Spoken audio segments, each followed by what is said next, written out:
Hello, everybody. Welcome to today's Reading Through the Bible in 365. Today we are going to be focusing on Leviticus chapter 17 and chapter 18 and Matthew chapter 27, verses 27 to 50. Let's get started in Leviticus with chapter 17.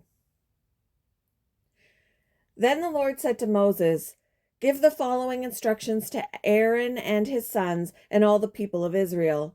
This is what the Lord has commanded. If any native Israelite sacrifices a bull or a lamb or a goat anywhere inside or outside the camp, instead of bringing it to the entrance of the tabernacle to present it as an offering to the Lord, that person will be as guilty as a murderer. Such a person has shed blood and will be cut off from the community. The purpose of this rule is to stop the Israelites from sacrificing animals in the open fields. It will ensure that they bring their sacrifices to the priest at the entrance of the tabernacle, so he can present them to the Lord as peace offerings. Then the priest will be able to splatter the blood against the Lord's altar at the entrance of the tabernacle, and he will burn the fat as a pleasing aroma to the Lord. The people must no longer be unfaithful to the Lord by offering sacrifices to the goat idols. This is a permanent law for them to be observed from generation to generation. Give them this command as well. If any native Israelite or foreigner living among you offers a burnt offering or a sacrifice, but does not bring it to the entrance of the tabernacle to offer it to the Lord, that person will be cut off from the community. And if any native Israelite or foreigner if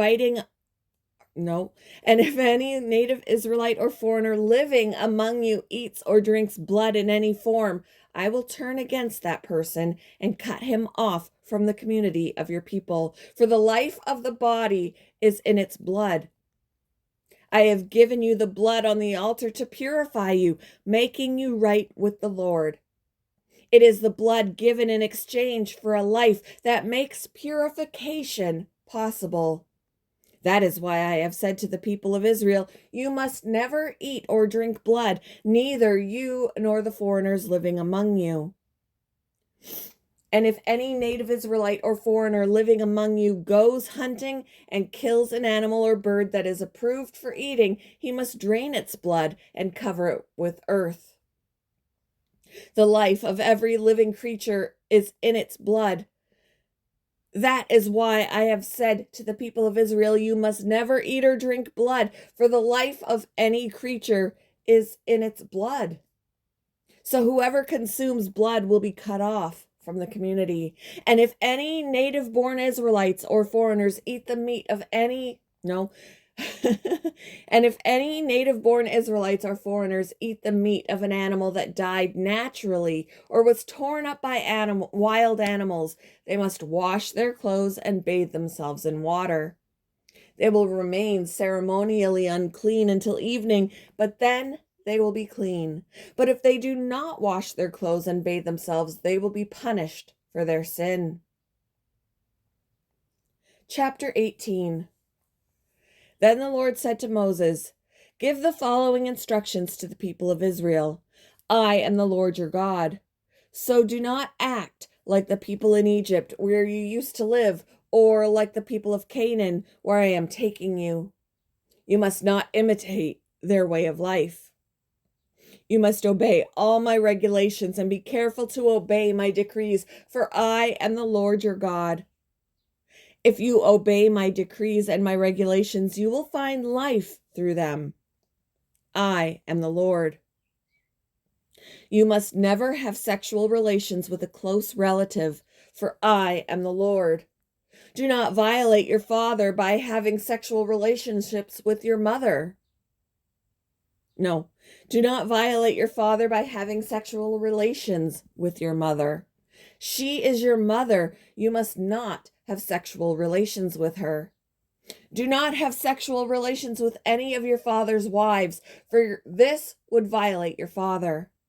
Do not have sexual relations with your sister or half-sister, whether she is your father's daughter or your mother's daughter, whether she was born into your household or someone else's. Do not have sexual relations with your granddaughter, whether she is your son's daughter or your daughter's daughter, for this would violate yourself. Do not have sexual relations with your stepsister, the daughter of any of your father's wives, for she is your sister. Do not have sexual relations with your father's sister, for she is your father's close relative. Do not have sexual relations with your mother's sister, for she is your mother's close relative. Do not violate your uncle, your father's brother, by having sexual relations with his wife, for she is your aunt. Do not have sexual relations with your daughter-in-law. She is your son's wife, so you must not have sexual relations with her. Do not have sexual relations with your brother's wife, for this would violate your brother. Do not have sexual relations with both a woman and her daughter, and do not take her granddaughter, whether her son's daughter or her daughter's daughter, and have sexual relations with her. They are close relatives, and this would be a wicked act. While your wife is living, do not marry her sister and have sexual relations with her, for they would be rivals. Do not have sexual relations with a woman during her period of menstrual impurity. Do not defile yourself by having sexual intercourse with your neighbor's wife. Do not permit any of your children to be offered as a sacrifice to Moloch, for you must not bring shame on the name of your God. I am the Lord. Do not practice homosexuality, having sex with another man as with a woman. It is a detestable sin. A man must not defile himself by having sex with an animal, and a woman must not offer herself to a male animal to have intercourse with it. This is a perverse act. Do not defile yourselves in any of these ways, for the people I am driving out before you have defiled themselves in all these ways. Because the entire land has become defiled, I am punishing the people who live there.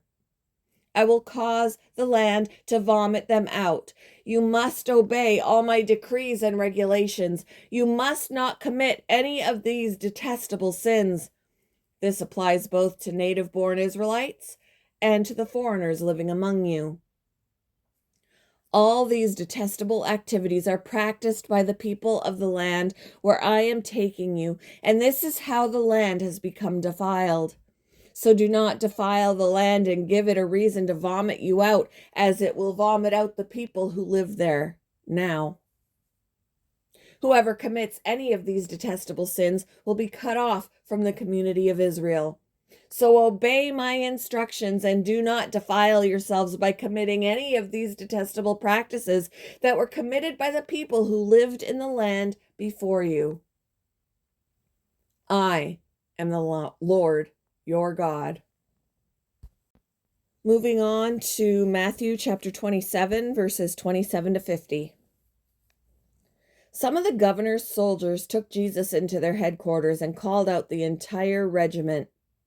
They stripped him and put a scarlet robe on him. They wove thorn branches into a crown and put it on his head, and they placed a reed stick in his right hand as a scepter. Then they knelt before him in mockery and taunted, "Hail, King of the Jews!" And they spit on him and grabbed the stick and struck him on the head with it. When they were finally tired of mocking him, they took off the robe and put his own clothes on him again.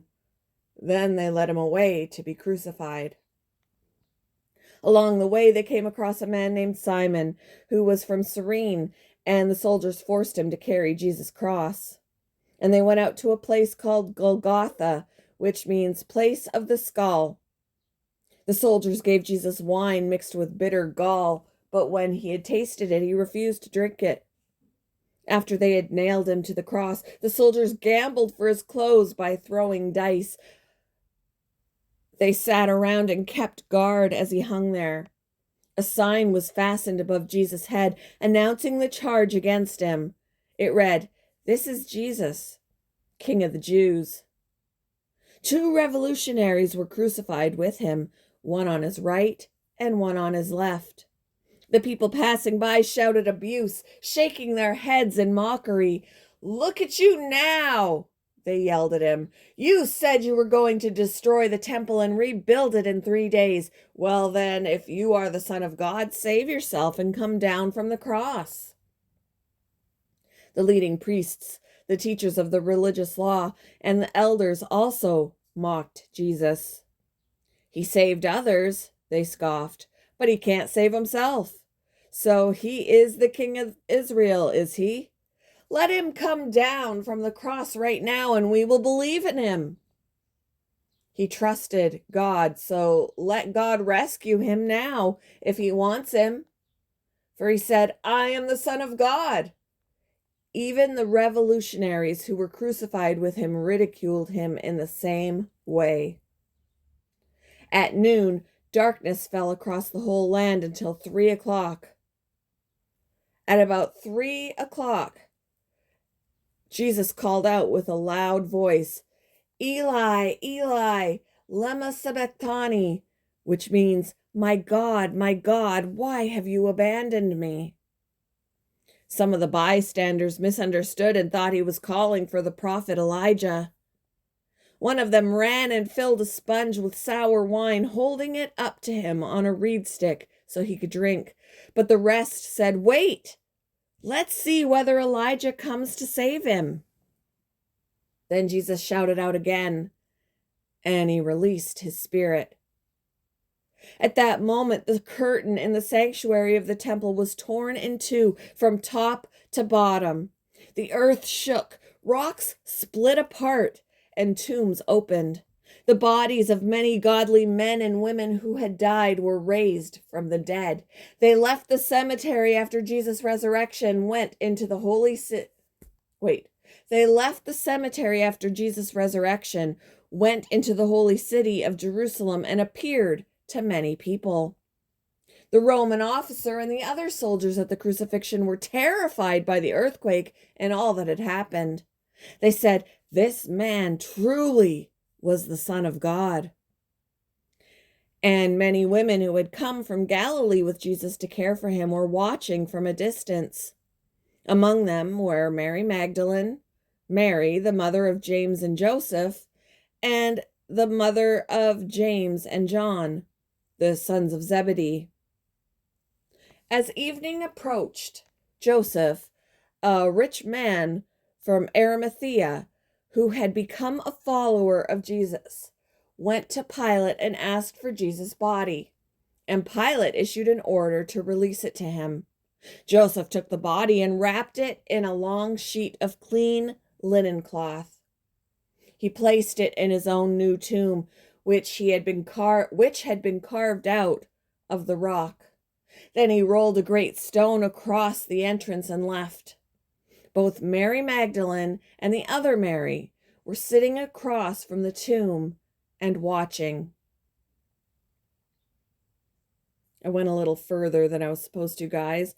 I was supposed to stop at verse 50. I stopped at 61. So we'll pick it up again tomorrow right here. Thank you for joining me for today's reading through the Bible in 365. I hope you all have a wonderful Monday, and I will see you in the next one, guys.